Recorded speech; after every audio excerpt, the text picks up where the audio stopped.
Welcome to my channel set tax. Set tax சேனலுக்கு உங்களை அன்புடன் வரவேற்கிறேன். இன்றைய வீடியோவில் பசங்களுக்கான ஸ்கூல் அட்மிஷன் போட விஷயம் பற்றியும் இந்த வருஷத்துக்கான ஸ்கூல் ஃபீஸ் வந்து எப்படி நான் போன வருஷமே சேர்த்தேன் அப்படிங்கிறதையும் பார்க்கலாம். ஸ்கூல் ஃபீஸ்க்கு நான் என்ன மாதிரியான சேமிக்கும் முறை ஃபாலோ பண்ண போகிறேன் அப்படிங்கிறதையும் இந்த வீடியோவில் நான் சொல்ல போகிறேன். இது உங்களுக்கு ரொம்பவே யூஸ்ஃபுல்லாக இருக்கும். லாஸ்ட் இயர் வந்து நான் ஒரு வீடியோ போட்டிருந்தேன். நிறைய பேர்கிட்ட ஒரு சஜஷன் கேட்டிருந்தேன். ஸோ சிபிஎஸ்சிக்கும் மெட்ரிக்ஸ் ஸ்டேட் போர்டுக்கும் என்ன வித்தியாசம், ஸோ உங்களோட சஜஷன் சொல்லுங்கள். ஏன்னா சிபிஎஸ்சியில் வந்து நாள் ஆக ஆக சிலபஸ் டஃப்பாக இருக்குது. ஃபீஸ் என்னால் கட்ட முடியல, நான் வாங்கக்கூடிய சம்பளத்துக்கு கட்ட முடியல. அட் த சேம் டைம் நான் ஃபீஸ் கட்ட முடிகிற மாதிரி இருந்தாலும் +2ல் வந்து தமிழ் இருக்க மாட்டேங்குது. ஸோ அப்போ தமிழ் இல்லை அப்படின்னா ஒரு டிஎன்பிசி ஒரு கவர்மெண்ட் எக்ஸாமுக்கு போகும் பொழுது அது நமக்கு ஒரு தடையாக இருக்குது, சின்ன சின்ன சிக்கல்கள் வருது. ஸோ அதனால் மெட்ரிக் மாற்ற போகிறதா நான் சொல்லி சஜஷன் கேட்டிருந்தேன். நிறையா பேர் வந்து நீங்கள் மாற்றுங்க, தைரியமாக மாற்றுங்க, பிள்ளைங்க எங்கே படித்தாலும் படிப்பாங்க அப்படிங்கிற மாதிரி சொல்லியிருந்தீங்க. ஸோ எனக்கும் வந்து பார்த்திங்கன்னா கொஞ்சம் இந்த தடவை ஃபினான்ஷியலி நான் டைட்டாக இருக்கிறதுனால இப்போ அவங்களுக்கு டெம்ப்ரவரியாக 5th ஒரு பெஸ்ட்டு ஸ்கூலில் தான் போட்டிருக்கேன். பட் சிபிஎஸ்சி கிடையாது. ஆக்சுவலாக நம்ம வந்து நான் ஸ்கூல் ஃபீஸ் எப்படி சேமிக்கிறது அப்படின்றத நான் உங்களுக்கு சொல்ல போகிறேன். எப்போதுமே நீங்கள் வந்து ஒரு விஷயம் மைண்டில் வச்சுக்கணும். நம்ம இந்த வருஷம் ஸ்கூல் ஃபீஸுக்கு இந்த ஜூன் மாதம் நான் ஸ்கூல் ஃபீஸ் கட்ட போகிறேன் அப்படின்னா நான் ஏப்ரலில் ரெடி பண்ண ஆரம்பித்தேன்னா நான் ரொம்ப ஸ்ட்ரகிள் ஆவேன். ஸோ ஏன்னா நான் மந்த்லி சேலரி வாங்குறதுனால நான் எப்போ என்ன பண்ணிட்டேன்னா இவங்களை ப்ரீகேஜி நான் சேர்க்க போகிறேன், நெக்ஸ்ட் இயர் நான் எல்கேஜி சேர்க்க போகிறேன், இல்லை ப்ரீகேஜி சேர்க்க போகிறேன் அப்படின்னா ப்ரீகேஜி இவங்க படிக்கல. ஸோ எல்கேஜி சேர்க்க போகிறப்ப அவங்களுக்கு 2 வயசு இருக்கும் பொழுதே 2வது பர்த்டேலேருந்தே பார்த்திங்கன்னா நான் டக்குன்னு ஒரு வருஷம் முன்னாடியே ஆர்டி போட்டு அடுத்த வருஷத்துக்கு எல்கேஜிக்கான ஃபீஸை நான் ப்ரையராக சேர்த்து எல்கேஜி சேர்த்தேன். ஸோ அதனால் அந்த மாதிரி நான் வழியாக வந்ததுனால இப்போ வந்து பார்த்திங்கன்னா இப்போ அவங்களுக்கு இப்போ ஆக்சுவலாக இப்போ 5th போகிறாங்க அப்படின்னா நான் 4th ஸ்டாண்டர்ட் படிக்கும் பொழுதே இவங்களோட 5th ஃபீஸை நான் சேமிக்க ஆரம்பிச்சிட்டேன். ஸோ 1 இயர் அட்வான்ஸாக நான் சேமிக்கிறேன். ஸோ இதுதான் வந்து பெஸ்ட்டு மெத்தட். ஸோ இப்போ நெக்ஸ்ட் இயர் அவங்க 6th போகிறாங்க என் பசங்க. அப்போ நான் 6th போகிறதுக்கு 5th ஃபீஸ் அப்படின்னு நான் கட்டிட்டேன். ஸோ இப்போ இந்த மாதத்துலேருந்து நான் என்ன பண்ணணும், நெக்ஸ்ட் இயருக்கான ஃபீஸை வந்து நான் ரிலாக்ஸாக சேர்க்கணும். ஸோ ஏன்னா இந்த வருஷத்துக்கான ஃபீஸ் என்கிட்ட இருக்கிறதுனால கொஞ்சம் மைண்டு ரிலாக்ஸாக இருக்கும். ஸோ அழகாக நெக்ஸ்ட் இயருக்கு சேர்க்கலாம். இந்த மாதிரி நீங்கள் 1 இயர் ப்ரையராக பிளான் பண்ணுங்கள். இப்போ நிறைய பேர் உங்களோட பசங்க வந்து நெக்ஸ்ட் இயர் ஸ்கூலில் சேர்க்கலான்னு இருப்பீங்க. அந்த மாதிரி இருக்கக்கூடிய பேரண்ட்ஸ் வந்து இப்போயே வந்து என்ன செஞ்சுருங்க, சேர்க்க ஆரம்பிச்சிருங்க. ஸோ கொஞ்சம் கொஞ்சமாக சேர்க்குறதுனால உங்களுக்கு பெருசாக ஸ்ட்ரெஸ் வந்து தெரியாது.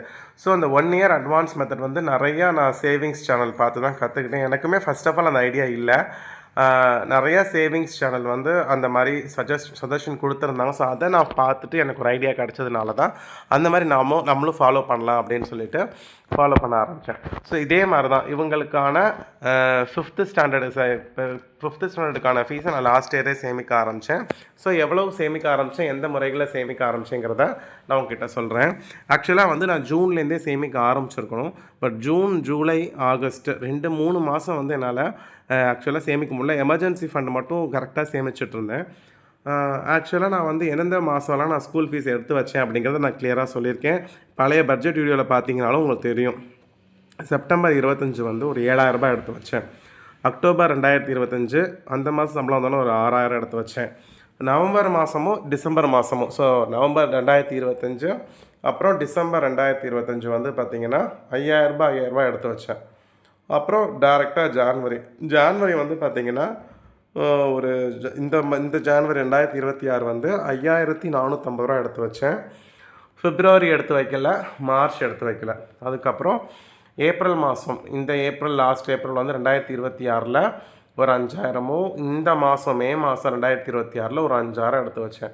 ஸோ இதுதான் வந்து நான் ஸ்கூல் ஃபீஸுக்குன்னு அப்பப்போ எடுத்து வச்ச பணம். ஸோ இது வந்து டோட்டலாக எனக்கு ஒரு 38,450 ரூபா வந்து இருந்துச்சு. ஆக்சுவலாக நான் போன வருஷமே வந்து எந்த ஸ்கூலில் நம்ம சேர்க்கணும் அப்படிங்கிறத வந்து நான் கொஞ்சம் ஸ்ட்ரகிள் பண்ணிட்டு இருந்தேன். ஏன்னா அப்போதைக்கு நான் புதுக்கோட்டைக்கு வர ஐடியாவில் இல்லை. ஜான்வரிக்கு அப்புறம் தான் வந்து நான் புதுக்கோட்டைக்கு வர ஐடியா இருந்ததுனால நான் என்ன பண்ண ஆரம்பித்தேன் அப்படின்னா, சரி ஃபஸ்ட்டு ஸ்கூலை வந்து நம்ம ஃபிக்ஸ் பண்ணிவிடுவோம் அப்படின்னு சொல்லிவிட்டு நான் வந்து சரி ஓகே ஒரு மெட்ரிக் ஸ்கூலாக அப்போதைக்கு ரொம்ப சிம்பிள் ஸ்கூலாக வீட்டுக்கு பக்கமாகவும் இருக்கணும் அப்படிங்கிற மாதிரி நான் யோசித்தேன். 6th அப்புறம் வந்து ஏன்னா எனக்கு பெஸ்ட்டு ஸ்கூல் எல்லாமே தள்ளி இருக்குது, ரொம்ப ஃபீஸ் ஜாஸ்தி. ஸோ இப்போதைக்கு நம்ம 5th வந்து ஒரு ஸ்கூல். அது வந்து ரொம்ப ஹைஃபையும் கிடையாது, அதுக்குன்னு ரொம்ப லோ இதுவும் கிடையாது. பட் ப்ரைவேட் ஸ்கூல் தான், ரொம்ப டீசென்ட்டான ஸ்கூல். ஸோ எனக்கு வந்து அந்த ஸ்கூலோட ஆம்பியன்ஸ் பிடிச்சிருந்துச்சி, கிளாஸ் ரூம், கோச்சிங் எல்லாமே நல்லா இருந்துச்சு. சரி ஓகே, அப்படி அங்கே பசங்களை போட்டுடலாம் அப்படிங்கிறதுக்காக அந்த ஸ்கூல் நான் ஃபிக்ஸ் பண்ணிவிட்டு அதுக்கான 1 இயர் ஃபீஸ் வந்து எவ்வளவு அப்படிங்கிறத 2 பேருக்கும் சேர்த்து வந்து பார்த்திங்கன்னா 70,000 வந்து full fees. So per head வந்து 35,000 வந்து கட்டணும். நான் வந்து அங்கே நான் சிபிஎஸ்சியில் அப்படியே டபுள் ஆகும். பெர் ஹெட்டுக்கே நான் வந்து 70,000 கிட்ட கட்டுவேன்னு வச்சுக்கோங்களேன். 69,000 70,000 பெர் ஹெட்டு கட்டுவேன். ஸோ 2 பேருக்கும் சேர்த்து 1,40,000. பட் ஆனால் எனக்கு இங்கே 2 பேருக்குமே சேர்த்து ஃபீஸ் வந்து 70,000 அப்படிங்கிறது முடிவாயிடுச்சு. ஸோ அப்போ கையில் வந்து பார்த்திங்கன்னா 38,450 இருந்துச்சு. அப்புறம் என்னோடய எமர்ஜென்சி ஃபண்டுக்கு வந்து நான் எப்போதுமே 2,000 இல்லை 3,000 எடுத்து வைப்பேன். பட் ஆனால் அந்த லாஸ்ட் ஜூன்லேருந்து இந்த ஏப்ரல் வரைக்கும் பார்த்திங்கன்னா நான் 6,000 எடுத்து வைக்க ஆரம்பித்தேன். ஏன்னா நான் ஸ்கூல் ஃபீஸ்க்கு வந்து ரெகுலராக எடுத்து வைக்கல. எப்போதுமே ஒரு ஆர்டி ஸ்டார்ட் பண்ணி போட்டு விட்ருவேன். ஸோ லாஸ்ட் இயர் வந்து என்னால் அதை ப்ராப்பராக வந்து ஃபாலோ பண்ண முடியலை.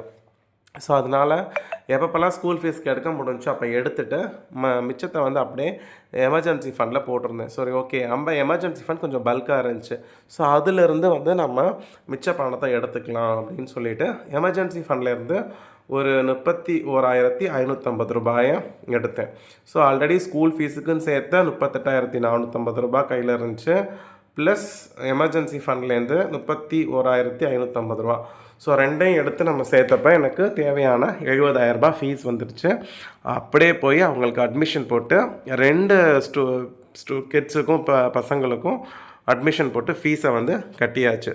ஸோ அப்போ இந்த வருஷத்துக்கான அவங்களோட ஃபீஸ் பேர்டன் வந்து எனக்கு கிளியர் ஆகிடுச்சு. வித்தின் ஏப்ரலுக்குள்ளே, இந்த மேலே எனக்கு கிளியர் ஆகிடுச்சு. ஸோ இப்போ நான் ஜூன்லேருந்து நான் ப்ராப்பராக பிளான் பண்ணி நெக்ஸ்ட் இயருக்கு சேர்க்கணும். ஸோ எனக்கு வந்து நெக்ஸ்ட் இயர்லேருந்து அவங்க 6th போயிடுவாங்க. ஸோ என்னுடைய பிளான் என்ன அப்படின்னு பார்த்தீங்கன்னா 6th-லேருந்து 12th வரைக்கும் ஒரே ஸ்கூல், கண்டிப்பாக மெட்ரிக் தான் போட போகிறேன். ஸோ எந்த ஸ்கூலில் நான் சேர்க்கணும் அப்படிங்கிறத நான் இப்போவே சர்ச் பண்ணி, இந்த மாதத்துக்குள்ளே நான் சர்ச் பண்ணி அடுத்த வருஷத்துக்கு எவ்வளோ ஃபீஸ், இப்போ 6th எவ்வளோ ஃபீஸோ அதோட எப்படியும் ஒரு 2,000 to 5,000 எக்ஸ்ட்ரா வாங்குவாங்க. ஸோ அது எவ்வளோ 2 பேருக்கும் வருது அப்படிங்கிறத அழகாக கணக்கு பண்ணி அந்த பல்க் அமௌண்ட் எவ்வளவோ அதுக்கேற்ற மாதிரி இந்த ஜூன்லேருந்து நான் அமௌண்ட் எடுத்து வைக்க ஆரம்பிச்சிடுவேன். ஸோ ஆர்டி போடலான்னு இருக்கேன். ஸோ ஆர்டி போட்டோம்னா நமக்கு அதுக்கு ஒரு வட்டியும் கிடைக்கும். இந்த மாதிரி சேவிங்ஸ் அக்கௌண்ட் எடுத்து வைக்கிறதுனால வட்டி கிடைக்க மாட்டேங்குது. ஸோ இப்போ வந்து 2 பேருக்கும் சேர்த்து 10,000 எடுத்து வைக்கணும்னா ஸோ ஜூன்லேருந்து என்ன செய்ய ஆரம்பிச்சிடுவேன், 10,000 எடுத்து வச்சு அப்படியே அவங்களுக்கான ஸ்கூல் ஃபீஸுக்கு நீட்டாக எடுத்து வச்சிடலாங்கிற பிளானு. ஸோ ஜூன் 2026லேருந்து ஏப்ரல் 2027 வரைக்கும் நான் அவங்களுக்கான நெக்ஸ்ட் இயர் ஃபீஸை சேர்க்க போகிறேன். ஸோ என்ன மாதிரி திட்டங்களில் முதலீடு பண்ணுறேன் அப்படிங்கிறத நான் சீக்கிரமாக அப்டேட் பண்ணுறேன். மோஸ்ட்லி 100% நான் ஆர்டி தான் போடுவேன். ஸோ நீங்கள் உங்கள் பசங்களுக்கு ஃபீஸ் கட்டிட்டீங்களா, எப்படி நீங்கள் சேமிச்சிங்கிறத மறக்காமல் கமெண்ட் பண்ணுங்கள். நெக்ஸ்ட் வீடியோவில் பார்க்கலாம். Bye friends.